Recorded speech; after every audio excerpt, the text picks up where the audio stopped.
What's up, folks? Welcome back to the stream. It's Tuesday. We're getting tactical today. Happy Halloween, everybody. We got some Halloween themes going on. One of my pumpkins is behind me, actually. Look at this little pumpkin. Look at this little pumpkin friend right here. Ready to celebrate the spookiest holiday. We could talk about some spooky 40k stuff, I guess. To be honest, I don't really have a plan for this episode because 40k was a little dead this weekend. There were not many events. I think I talked about it on the Monday show, but there was one major and a couple GTs, and that was mostly kind of it. So we can do some list reviews if we want to. There's not a lot of data to sift through, so not a lot of new and exciting things to talk about. But we can also go through and talk about the World Championship stuff. I released a video this morning that talked about the new FAQ that had dropped kind of surreptitiously to all the people who had golden tickets. I know there's a lot of people with open questions about that, and we can go through that if we want to. And yeah, there's also a new website. There's a new website for Warhammer. I was just looking at it. Apparently it's an absolute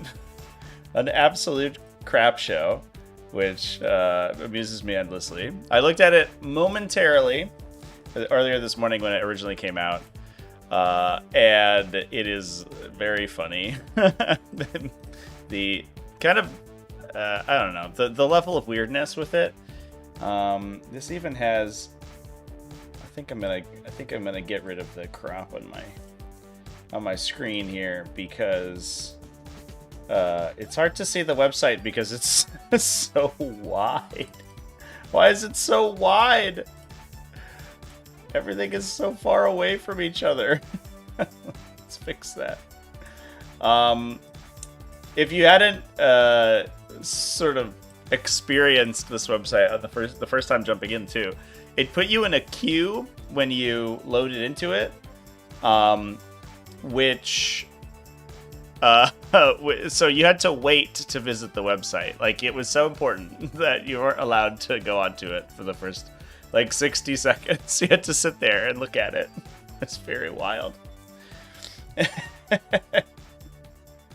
GW didn't address how Eternal Guardian works. Yeah, because it doesn't. So Protocol of Eternal Guardian doesn't need an FAQ. It's weird how it works, but it's not broken or anything. It just happens in the middle of the attack sequence. So, I mean, it's fine. I understand not liking how it works because it's kind of weak. But it's not, they didn't do any faction-specific FAQs within the World Championship changes. So, it would be weird if they did one specifically for Necrons. That would be strange. Welcome to Warhammer. I didn't even notice that chat. That's very good. That's amazing. The first thing you see is misspelled. Oh my god. What a time. It's also, yeah, it's just a big welcome thing. The top bar doesn't freeze for whatever reason, so you just scroll past these and then they're gone. I don't know why everything's so spaced. Everything's a mile away. This Space Marine is apparently, he needs like 8 feet of clearance between his head and the edge of the box. What a bizarre website. What a bizarre choice. I like this. They have an FAQ down section that goes to Warhammer Community right on the thing. That's nice. It's always been kind of weird that Warhammer Community and the main web store were so divorced. Warhammer Community was like its own thing, and the web store was totally separate, and there was like no crossover. Paid by the letter, yeah. They saved themselves $1. Yes, if we make the designers only type out 8,999 characters rather than 9,000, we'll save 6 cents. Let's go.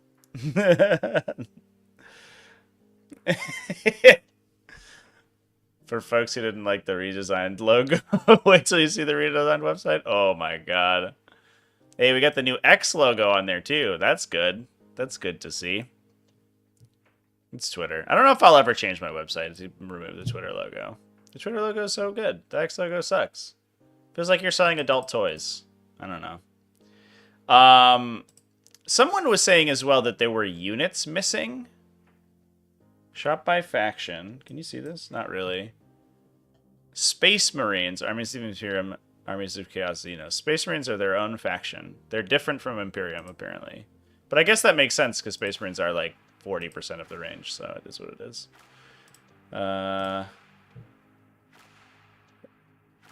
These are all so big.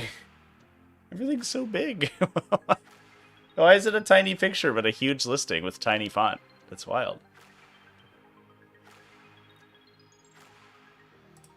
And also, are we allowed to see more items per page? The other website, I believe, let you load out. Oh, you can just load them out in one big thing. One big long page. I think the other one let you list out more entries per page, which is kind of nice.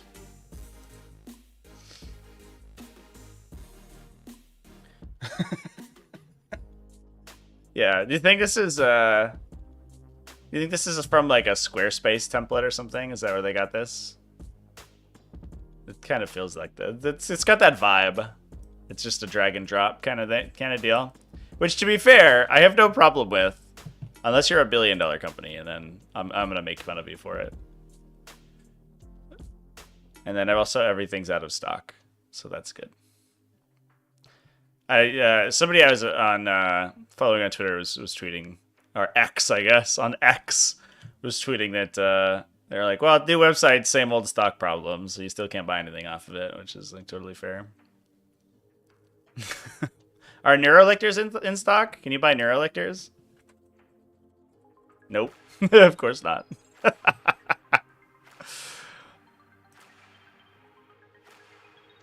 What a time to be alive. Well, this is a weird website, chat. I don't like it. Hopefully it will get better. As an introduction to the brand, I don't know if I would be that excited about this. I appreciate that they do have some more kind of educational stuff on here.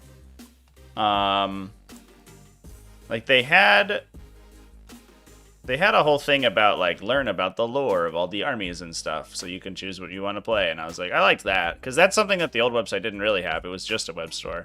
Although now that I'm looking at it, it's kind of hard to parse through. Start here. Oh my god. What is this negative space? Holy shit. Somebody hit shift too many times, or hit a new line too many times in there between those. Jesus Christ. Stability collection, choose your setting, and then you can explore, which tells you more about it, which I like. This is like the stuff that the old website didn't have. Although these are, well, this is very bare bones. This isn't enough. You get for Imperium Chaos Xenos, you get one picture. There's no faction breakdown. Like, there's no list of factions. There's no army pictures. It is simply one picture. That's not amazing. Oh my god. What have we found? Oops. I guess you're not allowed to... What did we click on? Find out more about Warhammer 40,000. Do they all do that? No, just the Warhammer 40k one. Amazing. This is the new player section. This is the section for people who are not already sold on the game. If I'm going to your website and I'm going to go learn about a game and and the links are broken, it's not a strong likelihood I'll continue with that. Oh, jeez. And then we can visit the Warhammer 40,000 website. But this is just Warhammer Community. Go away, cookies. I don't want you. So this, I mean, this is what this page should be. Why do we have a separate page that already has all of the informational stuff in it? Because it's not integrated with the web store, but just port it over. This one looks infinitely better. Ah, it's got fade-ins even? Look at that. And slideshows. This was the new edition page, right? Which I think was much nicer. They did a great job on the new edition stuff. Less so this new website. What is Warhammer 40,000? Yeah, did they... Is this like... Did they copy and paste or something? What is that? What Warhammer? Oh my god.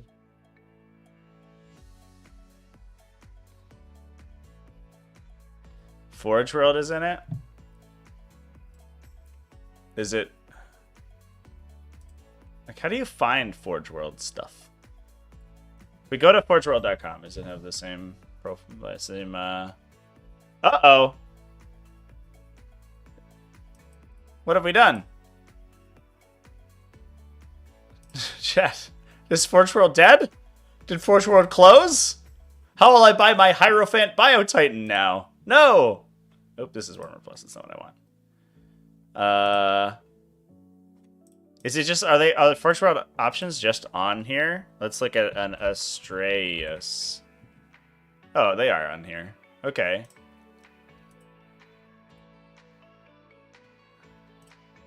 Okay. What is this thing? I've never seen this before. Is this like a termite drill? Why is it $600? Also, what is this? Are we writing the Book of Kells? Are we crafting some sort of biblical tome? Do all the pages have that? There's no way.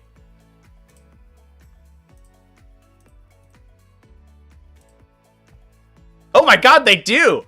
That's horrible! What?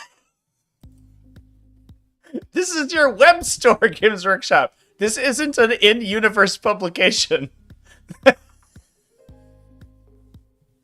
What is this? Yeah, no auto redirect on Forge World is insane. Because, like, everybody goes to Forge World. That's so wild. Oh my god.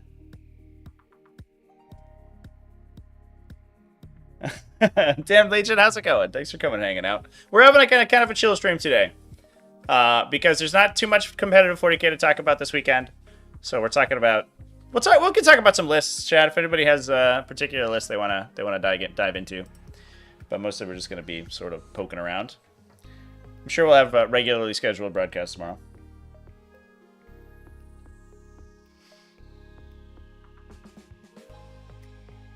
GW giving their website redesign the same attention to detail found in their rules and data slates. Yeah. Oh, here's an Inky. Inky, you want to say hi to chat?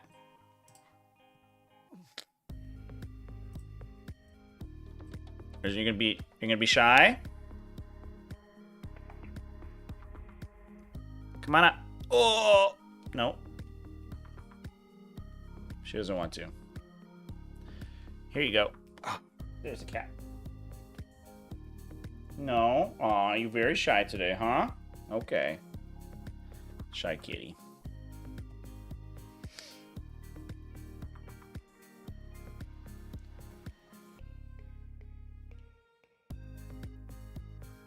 Web devs they hired that have to buy the balls for this to be the new website? Yeah. I mean, it's like a I don't know. It's a big undertaking to like redesign a website for like this. This is definitely kind of piss poor. It feels like a Fiverr job, honestly, you know.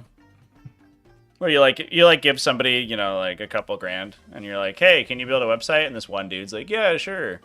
I've got it in a web template. I'll just copy and paste everything in. Look at this cool effect I can do on the first letter of the line on this like this bizarre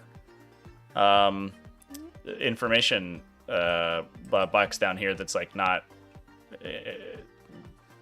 expanded to the same ratio as the rest of the page, so it looks weird." And then somebody was like, "Cool, print it, ship it."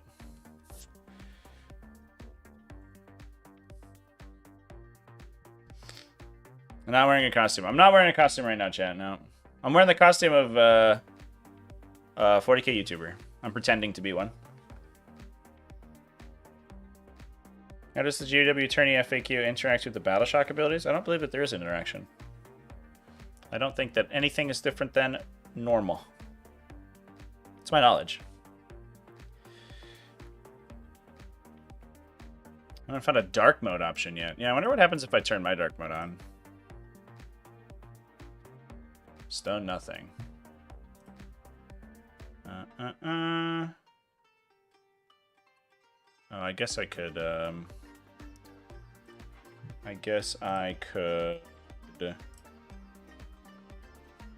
add this one to my list. One sec.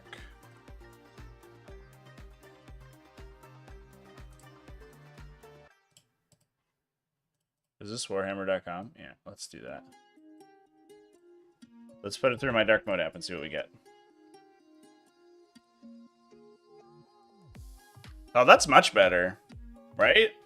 That looks pretty good. This this egregious artwork doesn't look quite as bad in not black and white. Unironically, I think this looks okay. You feel the negative space much less when it doesn't like blast you with light. I think that's pretty solid. Oh, Inky in costume? Inky would not enjoy a costume, I don't think. That would be very cute.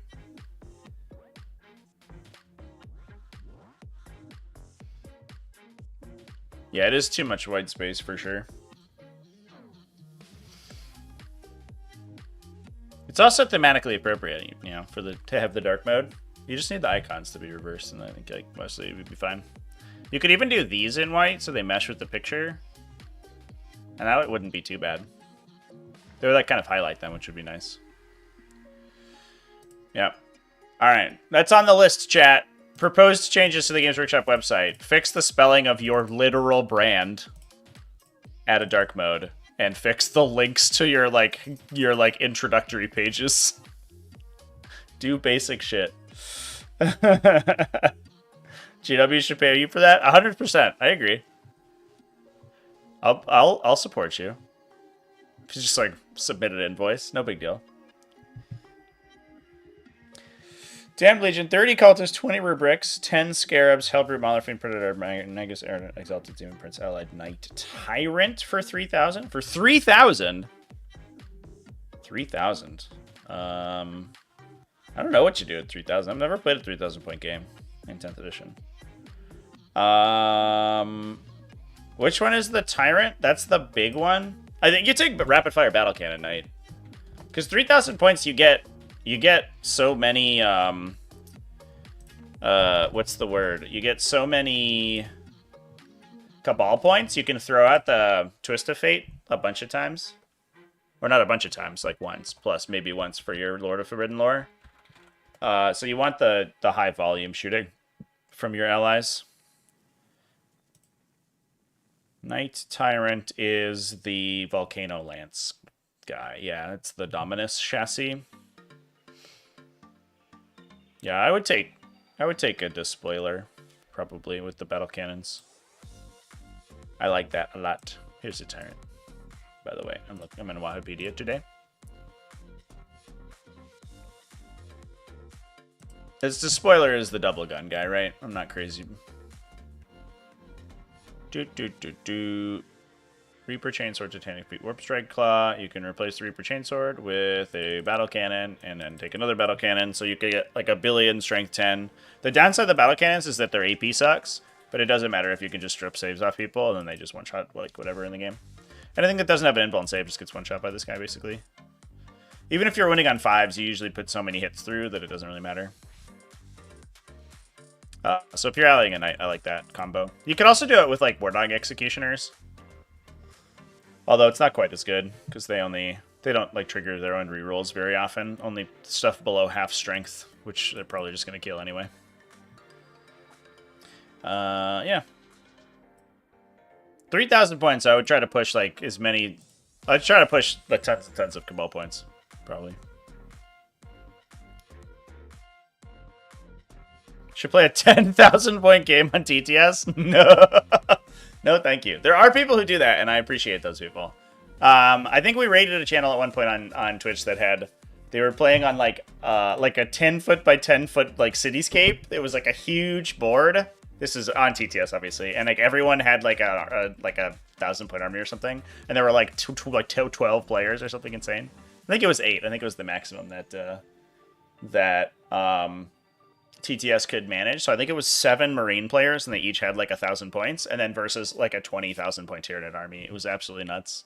It was very cool, but it did look like it was kind of obnoxious to play. I'm gonna be honest. yeah, and I bet it would break down very quickly for sure. TTS would probably have a meltdown. Have there been any Tyranid assimilation swarms doing well in tournaments? I haven't seen many since the Codex originally came out. When the Codex originally came out, we saw a couple of assimilation swarms take 5-0s. But I think that more recently it has largely been Unending Swarm, Synaptic Nexus, and what's the word? That other one, Invasion Fleet, the normal one that everyone plays. But we can take a quick peek here. We're over on the BSIPs at High Wind Tyranid players. Got a Vanguard Onslaught. Vanguard Onslaught's been doing okay. I think it depends on whether or not you allow Surprise Assault to be used for free by Tyrants. If you do, I think Vanguard Onslaught is unironically really good. Because being able to randomly battle shock people in their own turn is super strong. Like very extremely strong. But the problem is if that costs you a CP every time, then it's obnoxious. This is a classic Invasion Fleet. The Norn Emissary. By the way, Chad, I was at Carnage Con over the weekend. There was a Norn Emissary, I think, Synaptic Nexus list that was there. That was gorgeous. Joe streamed it over on Wargames Live. It was looked extremely, extremely good. It was like a gray and green scheme. Amazing.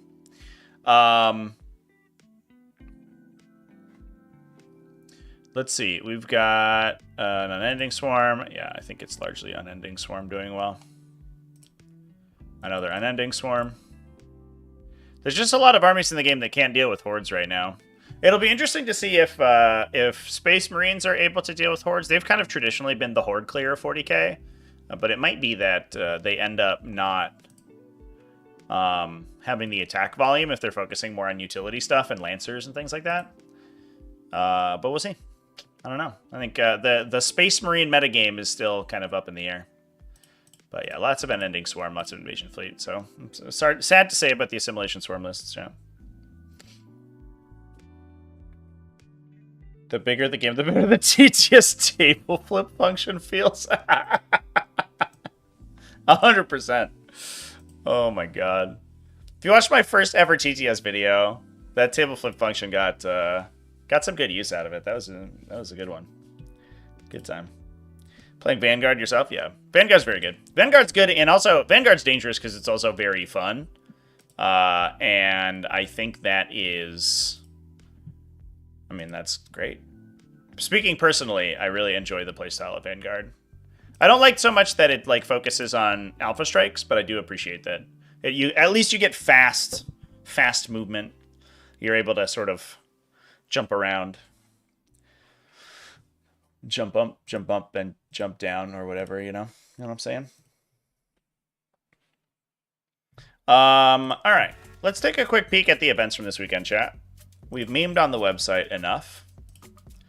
Let's talk about some X1s. I will just pull up the event profiles here.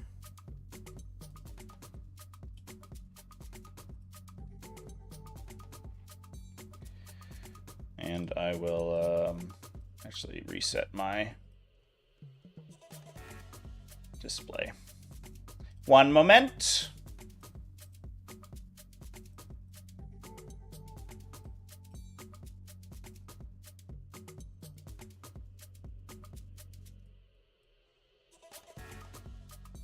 There we go. That should look a little bit cleaner. Cool. What did I do to the results? Oh, this is all the events all the way through December. That's not what we want. October. Cool. Yeah, so the big one being the Hellstorm Major, the Super All-Stars, which is Mikey's event from over at Hellstorm Wargaming that they streamed all weekend, which is exciting. We did see some Necrons, X1, Leagues of Votann, X1, Ultramarines, Eldar, as is to be expected. Chaos Space Marines also expected. Lots of Eldar, so many Eldar, a little bit of Space Wolves. Lots of Necrons, actually. So, for all those who say Necrons suck, look at that. Lots of X1s. They did better than almost everything besides, what? At least in this event, right? Besides Eldar. Eldar had 3 in X1, and, like, on the whole, Space Marines had 2, which ties with Necrons, but there you go. This list is running triple Catan shards. Hot damn. Nightbringer plus Void Dragon plus your Transcendent. Plus a Lord Oracan. Big Necron Warrior Brick for Oracan to go in. 2 Locust Heavy Destroyer units. 2 units of Tomb Blades. Canoptic Scarab Storms. That's very spicy, actually. I know that a lot of people are like kind of memeing with the Catan shard lists for Necrons, which is kind of cute. I appreciate that a lot. We had Mark Cromblehome over here. Locust Lord, Technomancer, Transcendent Catan. Double Canoptech Wraiths. That is not a unit we see very often. Let's pull up Canoptech Wraiths real quick.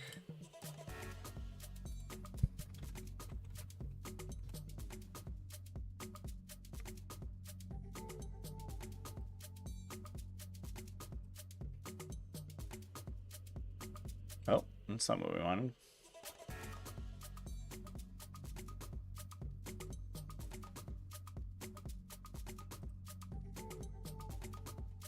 They have a drive-by effect. They have a bombing run effect. That's very cool. I actually didn't realize that. Interesting. And the particle caster is a devastating wound weapon with ballistic skill 2. Jeez. Okay. All right. And they can just take that for free. Wow. So either they get a 4+ ballistic skill, high AP, 3 damage gun. What are we taking? Particle casters, yeah. Or we take a 3-shot devastating wound gun. So that's like a little bit more horde clear. That's solid. Plus it's a pistol, so they can shoot it in melee. And that also lets them do actions in melee. These don't seem that bad. It's weird that, I guess they're a flying beast, so they can move over enemies anyway. And they can move through walls. So they don't really need the, like the old incorporeal rule where they can phase through people. But it would be kind of cool if they had something like that. I guess this is supposed to be the replacement because they stab you as they go by, but seems a bit funky. Yeah, these seem pretty solid. Plus a 9-inch move OC2. It's not too bad at T6. 33 points a model is a little bit pricey, but I mean, you get a gun, you get a solid melee. It seems fine. 2 units of Death Marks, Flayed Ones, 6 Locust Destroyers, 3 individual Locust Heavies, 10 Lich Guard, 6 Tomb Blades, 2x6 Tomb Blades. So tons and tons of utility units in this list, with the Death Marks being able to Deep Strike, Flayed Ones infiltrating, Canoptech Wraiths just generally being fast. It's interesting that basically the Canoptech Wraiths in this list have taken the place of the Tomb Blades, whereas normally you see units of 3 Tomb Blades to go do actions. The Wraiths are slower but can go through walls, so they're a little bit more protected. And we're just using the Wraith, the Tomb Blades as delivery systems for particle beamers to do devastating wounds to people. Because you can use the stratagem if you're in half range to reroll wound rolls. And then just fish for devastating. And these guys shoot D6 shots a piece, I believe, with the beamer. So they're shooting, on average, like 20 shots or so.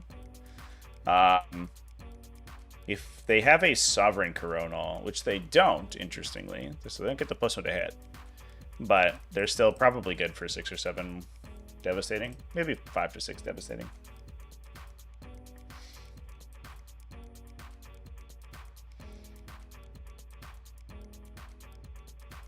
Catan shards either auto win or auto lose, yeah. The thing it seems like Catan shards have trouble with is like high OC infantry and stuff, like lots of utility units. Because the Catan shards themselves are so expensive. So the Technomancers, do they need the upgrade to be able to buff the Canoptech stuff, or do they just do they do it naturally now? Because they used to have to take a Canoptech control node, right? Yeah, so they would have to take a Canoptech control node to get +1 to hit. It looks like they haven't done that, so the Wraiths are just there for utility. And they don't need the +1 to hit on the particle beams. They just need it on the melee, but it's fine if you don't take it, I guess. Oh, excuse me.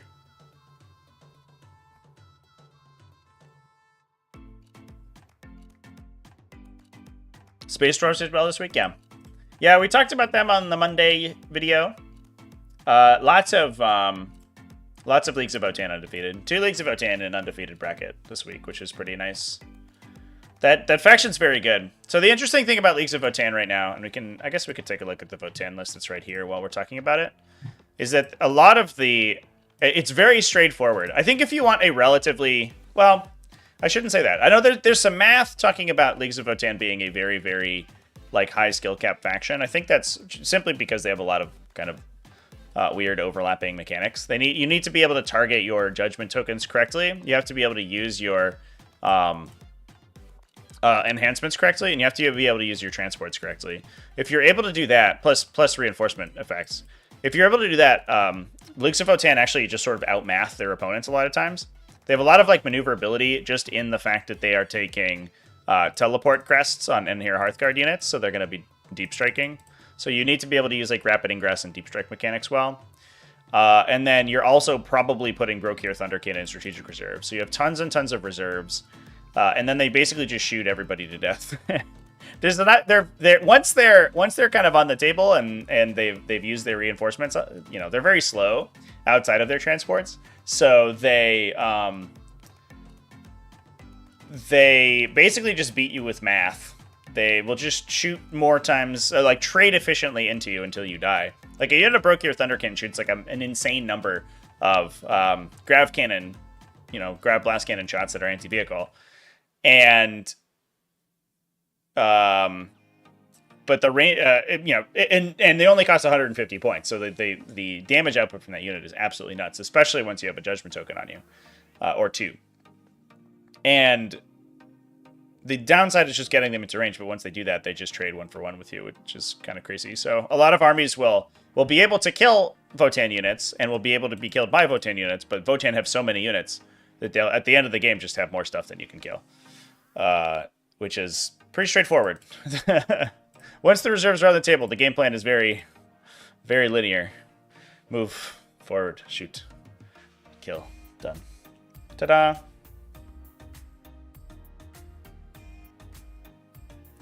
The list did not have the Sovereign Coronal. The Necron list did not have the Sovereign Coronals yet. There's no +1 available for the Tomb Blade, or for the other guys. What do you call those guys? Canoptic Wraiths. That's what we're talking about. So I don't know about too many upsets in here. I think we can take a quick look at the Space Wolves that went undefeated. Be interesting to see if Stormlances see play. Yay! We did it! It's the Wolf Lance. Bjorn the Fell-Handed. Canis Wolfborn. So he is impact attack guy. I have to remember which of the wolf characters is which. Canis Wolfborn punches you when he charges you for a bunch of mortal wounds. It is Herald Deathwolf, who has a once per game 0, once per turn a blade of armor, which is pretty good. It's a good ability. Travel and Jump Pack. Logan Grimnar, because he rules. Ragnar Blackmane also rules. A little bit redundant with the detachment ability, but you want him because he's good at punching. Wolfguard Thunderwolf Battle Leader with Hunter's Instinct, so you can reinforce 1 turn earlier, plus a Wolf Lord on Thunderwolf. So is this a 2 Thunderwolf brick kind of deal? It is. 1 of 3, 1 of 6. So I think we have the 6 with the Battle Leader and the Wolf Lord together. Then Canis in the other unit. And you can reserve on the Wolf Lord and Battle Leader's unit on turn 1, so they get like a weird angle somewhere and then blow somebody up. And then Canis could just run around by himself and nuke tanks by impact attacking them. Assault Intercessors with Jump Packs. I love them in this attachment. They're super cheap. 17 points a model for an advance in charge like unit that does mortal wounds is super solid. Blade Guard Veteran Squad, that's for Ragnar Blackman to go into. A big Inceptor unit, damn. Okay. I think you can give Sustained to the Inceptor squad with the Stratagem. There's a Stratagem that gives your weapons Assault, and then you can also... they get Sustained 1 if they're already Assault. So the Inceptors can benefit from both of those. And once you're shooting plasma guns at a tank and you're rerolling with Osa Moment, like rerolling hit, rerolling wound because you're twin linked, you can fish for sustained hits, and each one of those is an extra 3 damage gunshot, which is kind of insane. That's kind of cute. I like that. 2 Predator Destructors. That's interesting. And then the Thunderwolf Cavalry, a Whirlwind, and a Wolf and Dread. That's cool. Good stuff. Lots of impact attacks with the Wolf and Dread. Nice to see Stormlance on the table. It's pretty sweet. Want to talk about cool teams lists from T5S2? Cool team lists? I mean, I guess we can. For the most part, like, team lists are weird because they're not quite as relevant for singles events. Because, I mean, team events have an entirely different format where lists are meant to perform a specific role rather than just be good all-rounders. So they're a little particular. But if you have a specific one you want to talk about, then sure, we can do that. Thanks for the super chat, by the way.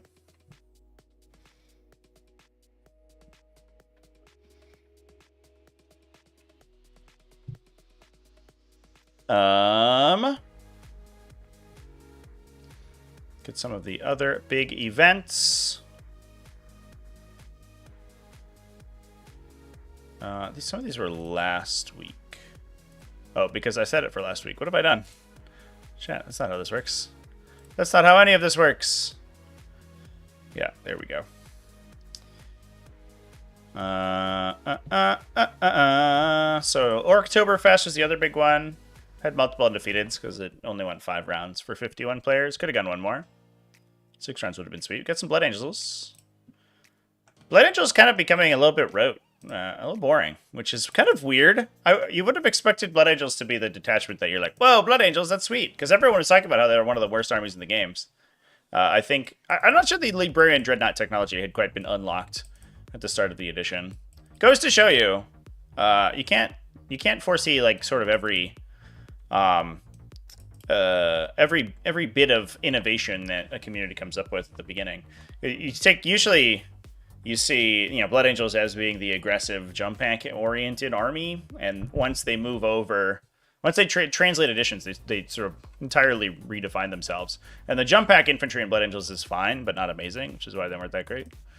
You're like, well, you could just play Ultramarines and get Reboot Gilliman at the start of the edition, so you might as well just do that. Except Blood Angels had the Librarian Dreadnought, which entirely changed the whole face of the faction, and no one had really been playing at the time. You just played Uriel Ventress, deep strike stuff in Ultramarines anyway. So this Ironstorm Spearhead. We have a Combat Weapon Lieutenant. He's really good at Ironstorm Spearhead. 1 Tech Marine with Target Augury. Another Tech Marine with Adept, this is the Omnissiah. So this is the Lethal Hit Aura. This is the 0 damage, a failed saving throw. It's better than a Bladed Plating for some reason. 2 Ballistic Dreadnoughts, 3 Gladiator Lancers, 1 Gladiator Reaper, 3 Redemptor Dreadnoughts, hot diggity damn, plus 3 Scout Squads, 2 units of Inquisitorial Henchmen.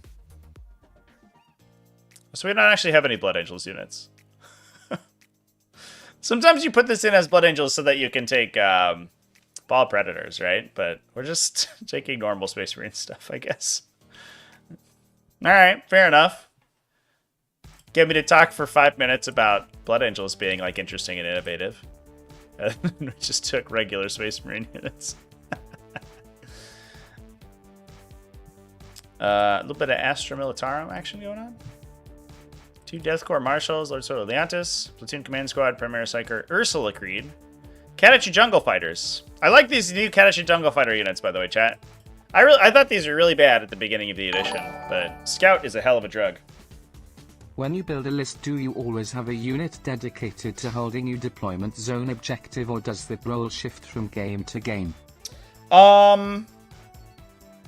I would say that... So I kind of want to make a video about this at some point. I'll probably do it as a patron video. But one thing that I will typically do when I am... I call it like kind of visualize list building, but I don't know. I think it's just normal list building that you sort of think about in your head.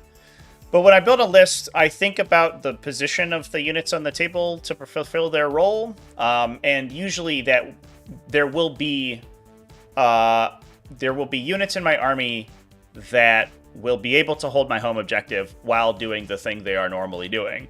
So I don't usually put units in my army specifically to hold my home objective, but I will usually include units in my army who are capable of holding my home objective while still fulfilling their role in the game. So something like a whirlwind, like an artillery piece, they don't need to see enemies. They don't really want to see enemies because then they can be seen themselves. So it can just sit in the back of the table and do its thing all game. If I'm playing Thousand Suns, the Forbidden Lore Sorcerer, he wants to sit, somewhere in the middle of my army, but he can be out in the open, so it doesn't matter if my home objective is in the open or not. He's usually in that area of the table, or at least his unit is, and he's chained out of it. So they will usually be in that area as well. Tyranids play Biovores, and Pyrovores, and those little support units are typically going to be in that area. So I don't usually include stuff, and I don't even know if I would recommend that people specifically include stuff in their army to hold their home. But you should consider which units can hold your home while still giving you value, if that makes sense. Like, I wouldn't really I'm just going to buy 10 cultists or whatever to hold my home objective. If they're screening your backline, then they should be holding your home objective anyway. But if you have another unit that can do that just fine, then I would do it with them. If that makes sense. Is Blood Angels the new leaf blower? Not really. They're just they play ranged infantry really well, which feels weird for Blood Angels, but anything that can be teleported by the Librarian Dreadnought is pretty good. And the Librarian Dreadnought is the best ranged infantry are the best unit to teleport with Blood Angels, or with the Dreadnought. So that's typically why you're playing Blood Angels. You also get access to Death Company, and Death Company are pretty good by themselves. So those are that's a kind of an added bonus. And sometimes Ball Predators. I'm not sure if I quite see the Ball Predator yet, chat, but I think someone just has to show it to me. It's a Predator that has to get close to your opponent, and they can get advance and shoot, but only against infantry, which is a bit limited. But if you're fighting for objectives, usually you're fighting infantry, so maybe it's fine.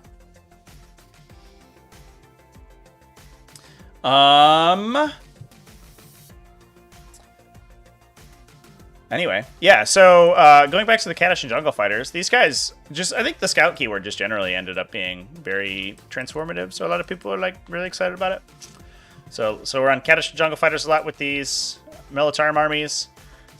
Oh my god, look at all these Death Corps of Krieg. 60 Death Corps of Krieg. That's for our Death Corps Marshal friends to go inside. And a Primaris Psyker to jump into as well. That's so many Death Corps. 2 Chimeras, so the Kadish and Jungle Fighters can go inside the Chimeras. That frees up a lot of your front line, because you could put the Chimeras out kind of in the open, and then pregame move them if you have the Catachins embarked into a defensive place. Or if you go first, you could just pregame move them and then disembark and move. So you can really push Kadish and Jungle Fighters right up against your opponent's army on the first turn, which is super useful. You could even potentially get into melee with them and engage stuff on the first turn if the deployment zones are close. And that's really something that Astra Militarum has struggled with in the past, kind of filling that gap. What they want to do is create a gap between the Leman Russ and the artillery and their opponent, because the last thing they want is for the opponent to get in there. And so it's all about sort of clogging that area.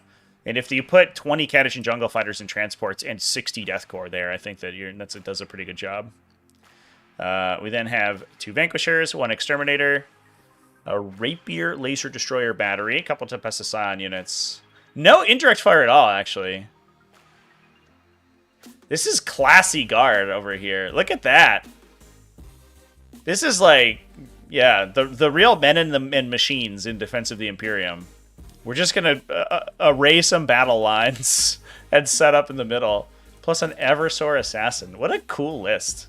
The Eversor Assassin is such a great, like, reactive piece, too. Because he's so fast, he could just sit in the middle of your army and then just blender an infantry unit if it ever comes to engage you. I think he heroically intervenes for free as well, so he's very good at defending tanks. Is that right? Do I have that correct? Pretty sure I do. Where you at, Eversor? Imperial agents in here yet?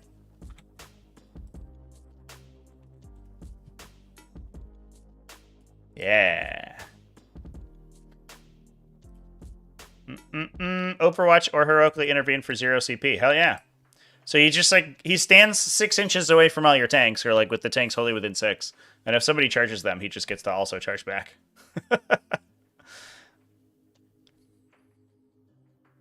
Solid. Solid. Yeah, I like that. That's good tech, actually. Yeah, that's cool. Yeah, this is a cool list. I agree, chat.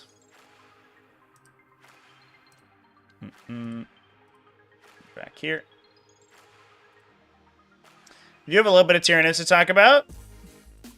These are low Tyranid scores, so I'm sad for that. Tyranids shouldn't win every game, but all their wins should be 90 points. It is Vanguard Onslaught, though. Triple Winged Tyranid Primes. Oh, are we doing the Triple Warriors list? Matt Evans played this list a couple weeks ago, and I was so stoked by it. I almost rocked it out on TTS, like, immediately, because it looks so rad. So, Death Leaper, no Neuro Node. Which, by the way, did get... If people adopt the GW FAQ, Neuro Node got obliterated in that FAQ. The Warhammer Championship FAQ, I should say, because you cannot redeploy infiltrators back into infiltration. You must use your deployment zone. Which, to be fair, that was such an annoying thing in 9th edition. I'm so glad, and I hope they just straight up put it in a rules change document somewhere, because I never want to have that discussion again. However they rule on it, I don't care. I never want to have the discussion of whether or not you can redeploy with infiltrators ever again in my entire life. The number of times that we had it in 9th edition through 10th edition has been too many, and it's frustrating. Just make a decision, GW. Just decide one way or another. Don't make wishy-washy rules that say both things. 30 gargoyles, 3 exocrines. This list is wild. 3 exocrines, double maleceptors, triple neurolictors, man after my own heart, triple ripper swarms, no biovore. Who needs them? Who needs a biovore? We got ripper swarms for that. Not a single biovore. To be fair, I have felt like the biovore is a little bit overkill, but I've never felt like I'm upset that I had it. I wonder if it was just like, well, I could put a Neurolictor in or a biovore, and the Neurolictor is gonna, like, kind of turn on the Tyranid warrior units. Like, you need to force as many battle shocks as you possibly can to make these guys work. Oh, I kind of love this list, chat. There's no Hive Tyrant, but you don't really need the Hive Tyrant for Vanguard Onslaught if they ruled against the Surprise Assault thing. So the only thing it would be doing is buffing the Maleceptors, but if you just spend more points on Maleceptors and Exocrines, you can just play more aggressively with them anyway, so it doesn't really matter. So we're just, like, frontlining with the Exocrines and the Maleceptors, following it up with the Tyranid Warriors, and then just doing skirmishy stuff with the Lictors, doing all the scoring with the Rippers. This list is sweet. That's so many Tyranid melee warriors. I love it. I guess you can also... I guess you can't strat reserve them turn 1, right? Or no, you can, because you consider it turn 2. It's not that it is turn 1. It's that you consider it as 1 turn later. So you could seated brood the melee warriors off the table edge on turn, like, bottom of 1 or something. That's spicy. If they don't have indirect fire and you can hide them, that's really, really good. That's super spicy. Recommendations for a new good list building site? I recommend New Recruit. Chat. This one. newrecruit.eu. You can build lists, and I think I've shelled for them in the past. I'm not, like, sponsored or anything, obviously, but I just really like the website. It has all of the functionality of, like, Battlescribe, but it is on a browser, so you can, and they have an app that works on your phone, so you can do it. New Recruit, I'm trying to talk you up. Don't be slow. Damn it. There it goes. It has a a browser version, so you can do it on your phone, and also it does a yellow scribe export if you play TTS. Here, I'm gonna make this smaller so you can actually see it. So if we go here, you can immediately create yellow scribe codes without having to like download the list, import to yellow scribe, copy from yellow scribe, put it over into TTS. You just click this button and then go to TTS. It's super useful. Super duper useful. I like New Recruit. Somebody turned me onto it, and I'm so glad that they did, because it's rad. Chat. Should I play Tyranid Warriors? I want to play Mass Tyranid Warriors again. This list is cool. You could probably swap a Gargoyle unit for... Gargoyles are also good for secondaries, so maybe you don't need a Biowar with 30 Gargoyles. I only own 20 in person, so unless I bought more, I would probably just play this, but yeah. That's a cool list. I like it. I like it a lot. GTS Valencia. Good old WTC format. Look at all these draws. More Necrons doing pretty well. Very nice. All Eldar in XO1 besides the Blood Angels, which we talked about. This was we talked about on the Monday show. That it's just a Gladius Task Force list with the Librarian Dreadnought. We've already talked about 2 Necron lists already. Do we need more Necrons, chat? I don't know. No monsters. Yeah, that's true. Oh, well, no, actually, there's lots of monsters. I don't know what... That's entirely incorrect. There's 5 monsters in this list, and they're very big. There's big, huge monster units. New Recruit does Yellow Scribe? Yeah. Yeah, the Yellow Scribe mods are still the same, so you still have to go and assign models to the Yellow Scribe scripting. But it's much easier if you don't have to like go to the website, do the weird upload, do the copy paste. It just like shaves that whole annoying section out. And honestly, like you don't have to use Yellow Scribe. It's just much nicer for both you and your opponent.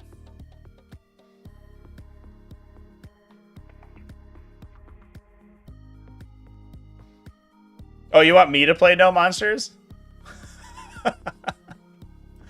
Can you even like do that? Like, what else do you take? If you were to take, because this is, you know, what? Like 400, 700, almost 800 points of models? What do you take instead of that?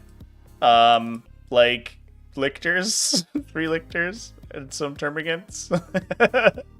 You start to run out of things to play. Like Zoanthropes, I guess, is the answer, right? Zoanthropes, and then you can like reserve them on turn 1. Yeah. I guess it would be Zoanthropes. You'd probably take a Neurotyrant. Neurotyrant would be good in this.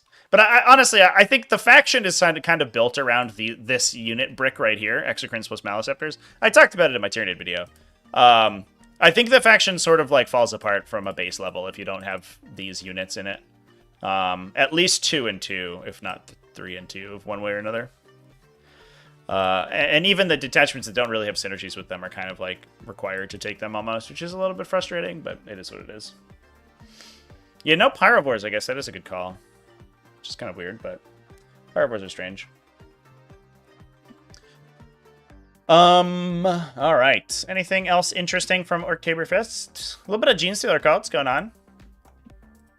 I think it's probably mostly going to be Genestealer cult stuff. Bunch of Acolyte hybrids. Cool. And Neophyte hybrids. Cool. In Goliath trucks. Also cool.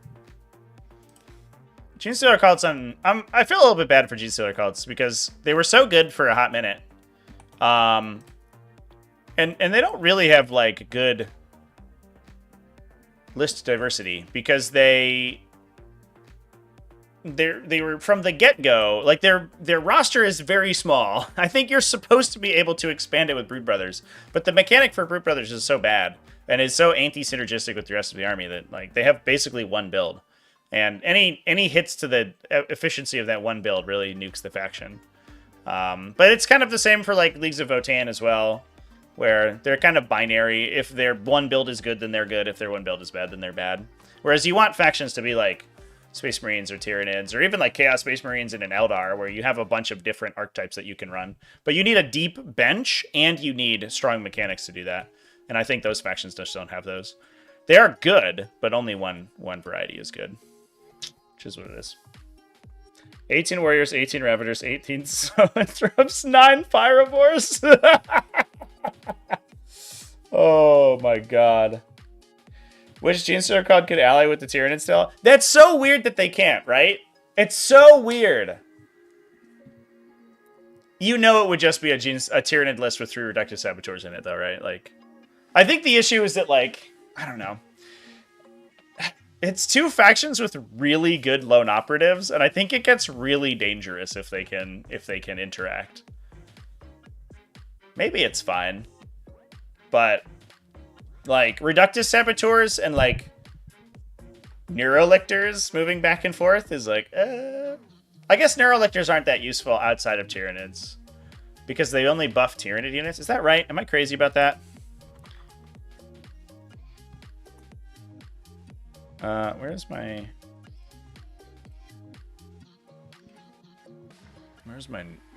Neurolictor datasheet? Get away, Wahapedia pop-ups. I have to subscribe to your boosty, so they go away.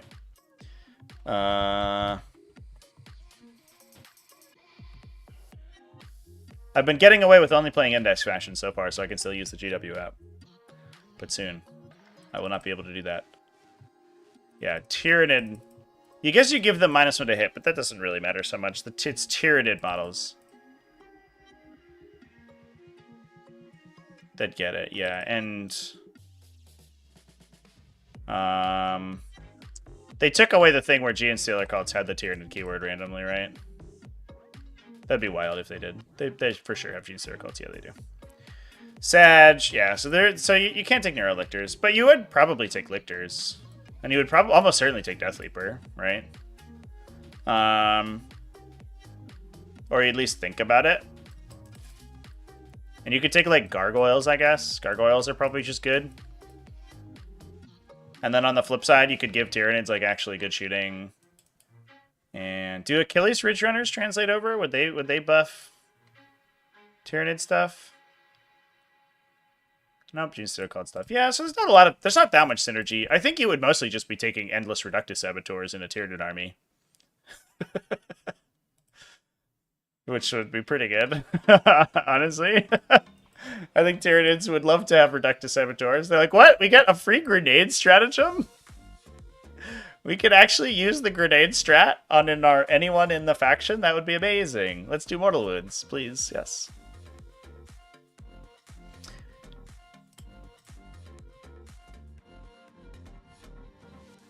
Oh, Tank Shock as well for Tyranids? Yeah. Yeah, you just run a Swarmlord list that like gets a bunch of CP for free. And then you have like one rock grinder. You just add Mortal Wounds into the faction. I mean, I guess like on the whole, it's not that much. Like, how much worse would it be than allowing Imperium units like 2 agents of the Imperium? Because Imperial agents kind of do add a lot, use case or tools that Tyranids don't normally have access to. So maybe it's fine. We have some Chaos Knights from Gabriel Patino. It's not a War Dog spam. I mean, it is still a War Dog spam, but there is actually a Rampager with Aura of Terror in this list, so we are punching people. I think we've seen, actually streamed one of the lists at Crucible. It was very similar to this. Bunch of War Dogs, bunch of Nurglings. This is only 6 Nurglings, but they still take a lot of Nurglings. And then the Rampager just as like a problem solver. You can have the Rampager in the middle of the table. You can just plan to Knights of Shade it through a piece of terrain if you need to. Now it's actually hidden by the terrain, so it doesn't just die on the way in to like everybody shooting at it. And then, your opponent's skirmishing with War Dogs. They have to move their anti-tank out at some point, and then the Rampager just kills it. And then the War Dogs get to do whatever they want for the rest of the game. Which is pretty good. It's a pretty classic list. Otherwise, it is 1, 2, 3, 4, 5, 6 Brigands, 1, 2, 3, 4 Carnivores. So 10 War Dogs plus the Big Knight plus 2 units of Nurglings. Solid. I like a Rampager. Rampager's cheap, too, which is nice.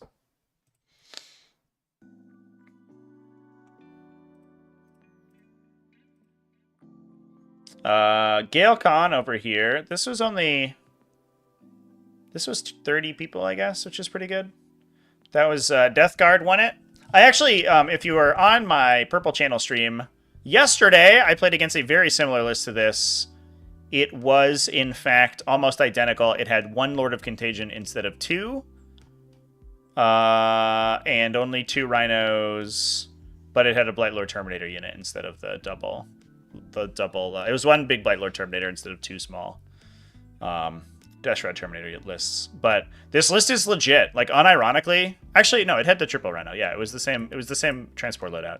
This list is unironically really good. I won by a very slim margin because it just put so much pressure on you. It's hard to stop. There's not a lot of armies that can kill a Rhino and all of the Plague Marines inside. Plague Marines are just tough enough that they don't die to like trivial shooting. So you lose a couple, but they eventually get there.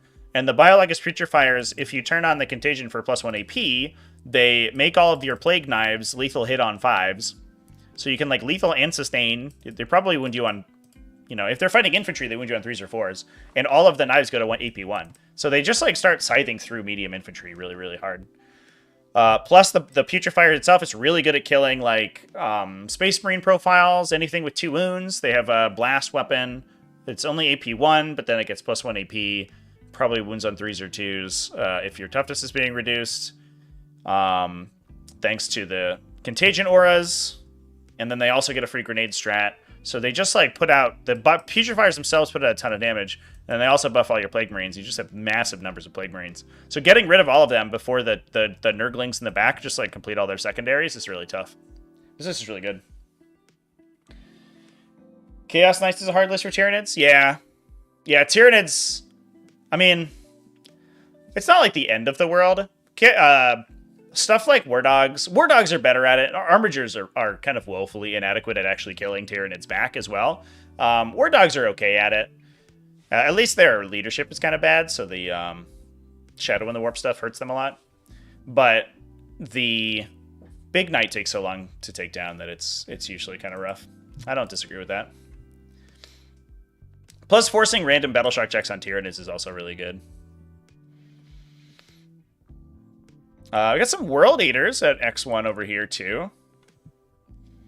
Angron, Invocatus, Lord on the Juggernaut with the Blessing of Corn reroll enhancement. 3 units of Jackals for Obsec. 1 Rhino. And then everything else is 8-bound. Whoa! 15 Exalted 8-bound and 2 units of 3 regular 8-bound. That is so many 8-bound. The list of the name is Run, Ron, Run. Very good. Yeah, 8-bound are terrifying, honestly. They're expensive. What are they at? Like 45 points a model or whatever? 50 points a model. It's a lot, but holy crap when they get there.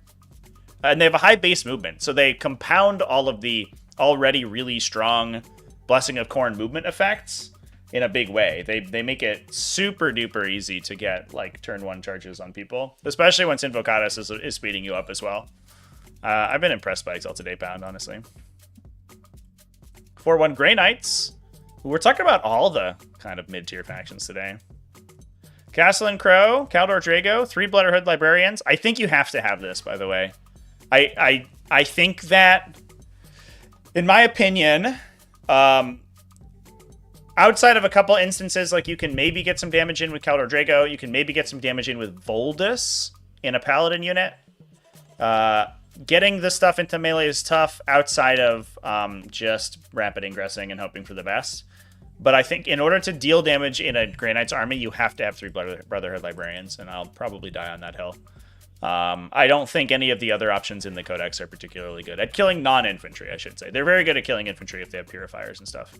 But at killing larger stuff, you just have to teleport 3 Brotherhood Librarians within 18 and then hope for the best. And honestly, if you don't roll any 1s, the likelihood that 3 Brotherhood Librarians blow up a tank is very, very good. But if you roll any 1s to cast your spells, you feel really bad about yourself. But the benefit is that like Sigil of Exigence lets you pop back out of reserve or keeps you safe from return fire a little bit.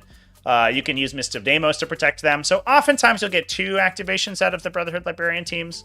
So like you can pop them all in. It's unlikely you lose all of them. You're still stuck in Brotherhood Terminator squad, so they're even like really tough to take down. So you probably get a second activation out of the combo. So if you have 2 hard things to kill, the Brotherhood Librarians will probably kill them, as long as you don't get unlucky.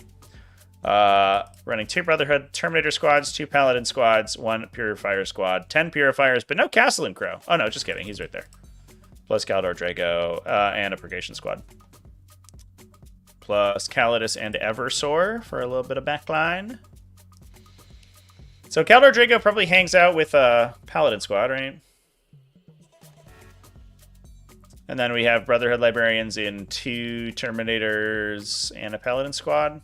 Plus the big brick of Purifiers with Castle and Crow. I like the idea of the Purifiers, but I'm not sure how much I actually like Purifiers, to be honest.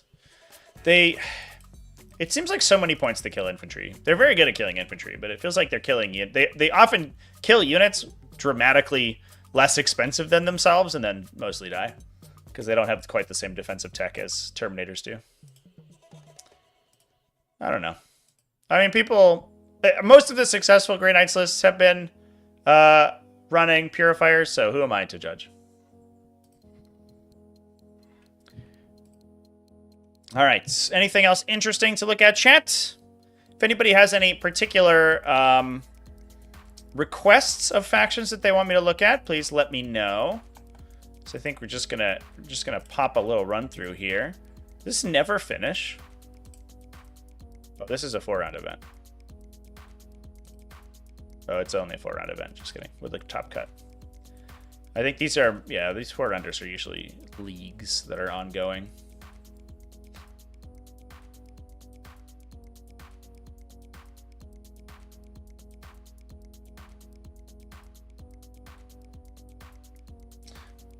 Covered those good Death Guard, chat? They are goodies. They're delightful goodies. Yeah, again, it's been a slow week for 40k. For events, anyway. Next week should be better. By the way, for those who are interested, I'm going to be streaming a GT the weekend after next, which I think is actually the weekend of the World Championships. Is it? What are the World Championships? They are November 12th? 11th and 12th, is that right? Maybe they're the week after, actually. I literally just did a video on it this morning, but I'm too tired, apparently. Oh, they are the weekend after. Yay! Or they're the week after. They're midweek. All right, that's weird. So I will. I get to watch those. We'll do a co-stream with those going on. But anyway, I'm psyched. Yeah, I'm super excited to stream another GT. I think I'm gonna be probably upgrading my equipment quite a bit this week. I think we're in for some new cameras and probably new microphones to increase the viewers' viewing experience of that event, which should be good.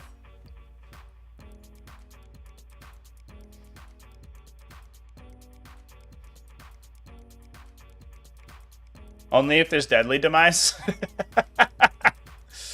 Yeah, we'll see what we can with deadly demise. Let's take a look for Drukhari, chat. I hope we get a deadly demise table as prolific as what we got at Crucible. That was very fun. The night charge, kill, fight on death, double explosion to like kill everything in the vicinity was maybe the most cinematic thing ever caught on stream, which I very much appreciated.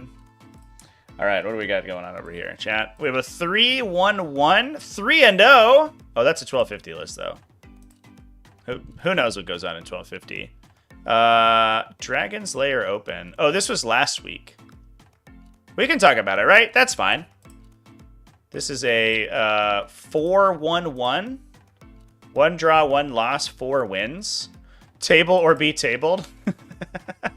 Fair enough. That sounds like a very Drukhari thing to say. Archon with the Art of Pain, so he generates tokens when he's on the table. That pisses me off. He should be able to generate when he's in transport. So stupid all their abilities turn off when they're not on the ground. Drazar, who's a boss. 2 units of Cabalites. 3, 4, 5. 4 units of Cabalites. 1, 2, 3, 4. 4 units of Cabalites. 4 Venoms to split the Cabalites up in. Court of the Archon, 2 Chronos, 1 Fiver of Incubi. That's a little bit of a problem solver with Drazhar. Drazhar gives him +1 to wound, and then he himself is like a super duper hardcore beat stick. So they are good for if something comes up aggressively and starts blowing them up. The Incubi can just go in and nuke it, which is fine. They're a little. It's a little dicey whether they like sort of get the kill because they're like strength and their base strength and AP is really low, but at least they can wound most things on 5s or 4s, which is all right. Unit of Mandrakes, 2 Ravagers, not 3 Ravagers, only 2. 2 Scourges, 3 Talos with Haywire Blasters. Pretty standard. Only 2 Ravagers is interesting, and only 2 Scourges is interesting. Also, no Raiders, so the Cabalite Warriors are probably just putting the laser beam guys inside the Venoms, and then everyone else is just hanging out in reserve or holding down objectives and screening and stuff, doing actions.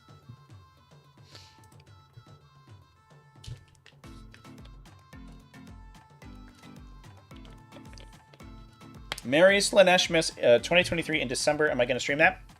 If you want me to stream an event chat, talk to the organizers and tell them to get in touch with me. And we can work it out from there. I do have, it depends on the weekend, because I am locked in for Everwinter. So that is December 8th through 10th. So if it is a different weekend, then I will be open to stream it. But if it is that weekend, then I have an existing obligation. But otherwise, yeah, if you ask any TO to get in touch with me, then I'll be happy to work it out with them. Everwinter has tickets available for the GT. Oh yeah, shout out to Everwinter, by the way. Here's Everwinter. I just popped their website open again. Please come hang out with me for this event because it's going to be absolutely rad. Wicked Dicey are basically like semi-pro event organizers at this point. They organize a bunch of events in the New England area, and they interface with a lot of other events in the New England area, which means they're very good at it at this point. And the last event was super duper sweet. It was like, it ran so smooth. All the tournaments looked amazing. I streamed last year, and I streamed their spring event, Iron Weld. And yeah, please come sign up for the 40k GT because I believe they said there are still tickets available, and I'd like to finish to sell them out. Full disclosure, obviously, they do sponsor the channel from time to time, but I mean, unironically, I would be recommending you go anyway. It's going to be a good event. There's also going to be a lot of workshops and things like that for other events. My game, Breachstorm, is going to have an event there as well. On Sunday, so if you're looking to learn a new game that is written by somebody who doesn't like True Line of Sight, then you can go play that game. But yeah, it's gonna be sweet. I'm gonna be there all weekend. I'm honestly super psyched. It's a super good time. Please sign up.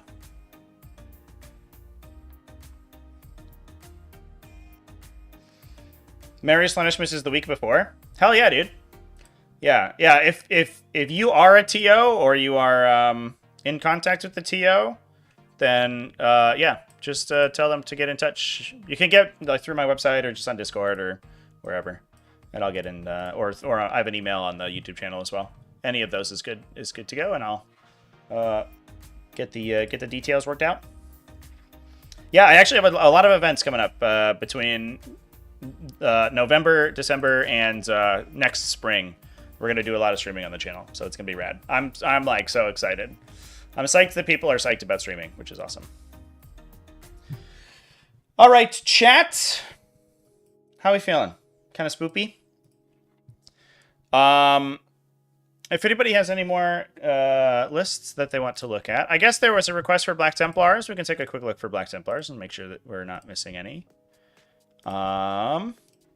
There were Black Templars last week, I remember. They did some Iron Storm action.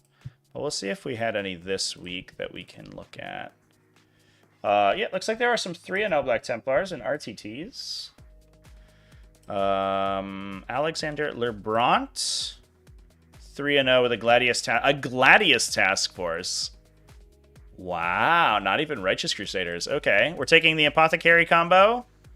A Gravis Captain and a Helbrecht.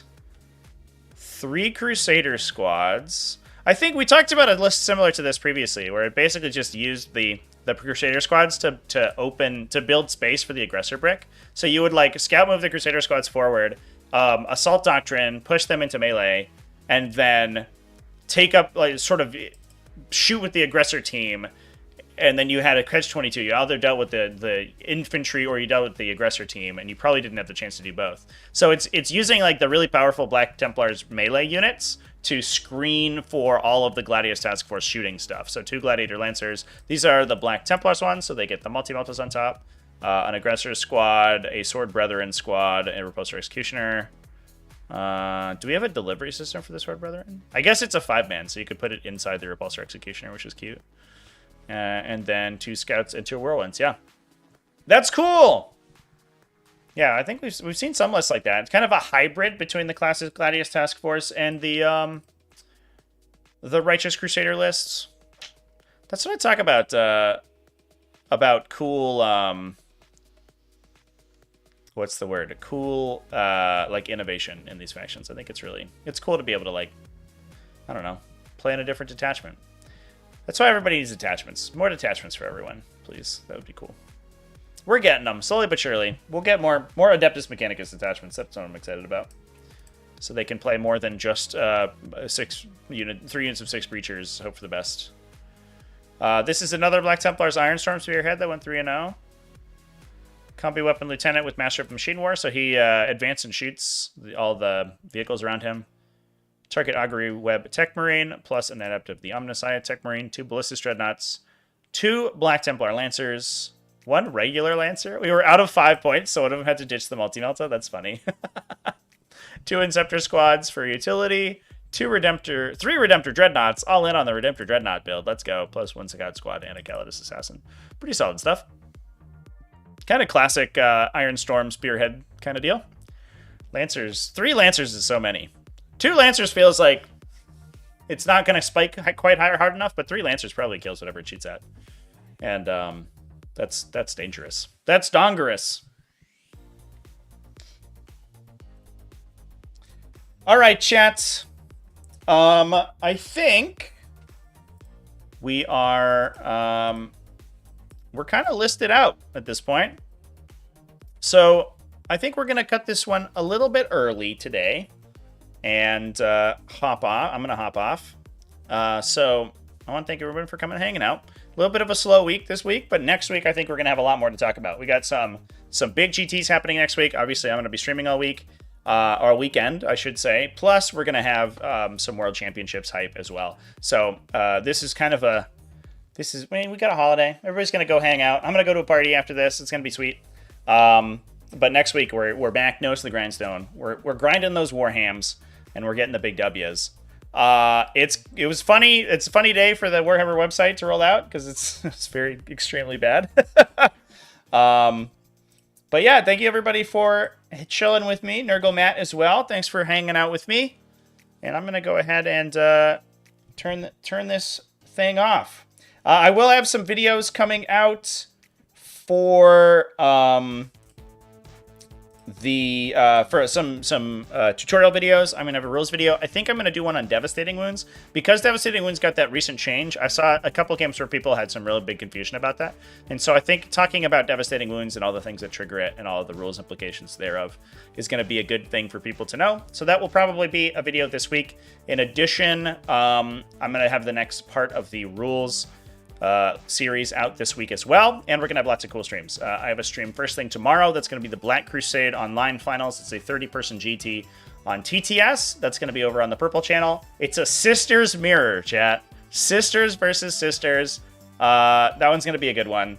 I'll also have a couple other games, some spicy matchups for you for the rest of the week as well over on the Purple channel. So please come hang out with me over there. That's gonna be 9 a.m. US Eastern tomorrow. So what is that? 16 hours from now, you can expect that one to start.